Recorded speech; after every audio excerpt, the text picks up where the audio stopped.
আবার আলোচনায় জায়গা করল স্টার জলসার জনপ্রিয় ধারাবাহিক অনুরাগে ছোঁয়া।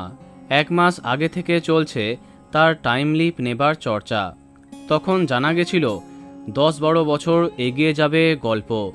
সোনা এবং রূপা অনেকটা বড় হচ্ছে, আর রূপার চরিত্রে আছেন দিতিপ্রিয়া রায়। একটি প্রোমো শ্যুট অবধি করেছিলেন তিনি। তবে যেমনটা এক্সক্লুসিভলি তোমাদের জানিয়েছিলাম, দিতিপ্রিয়া হঠাৎই সরে যান ধারাবাহিক থেকে, আর বাতিল হয়ে যায় সেই প্রোমো। তারপর শোনা গেছিল হয়তো টাইম লিপ আর আসবে না, আর সেইভাবেই এগিয়েছে এতগুলি দিন।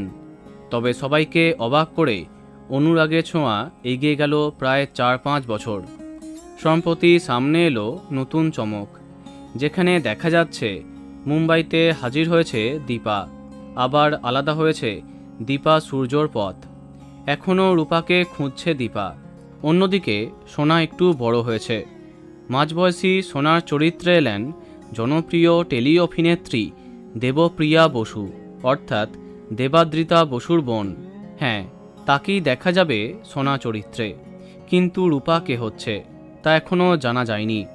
সেই চরিত্রেও দেখা যাবে কম বয়সী কোনো নায়িকাকে। খুব শীঘ্রই সেটা তোমাদের জানিয়ে দেব। তো বন্ধুরা, কে কে এক্সাইটেড কমেন্টে জানাতে পারো। আর এই রকমই আরও অনেক ভিডিও পেতে সাবস্ক্রাইব কারেন্ট পজ। ধন্যবাদ।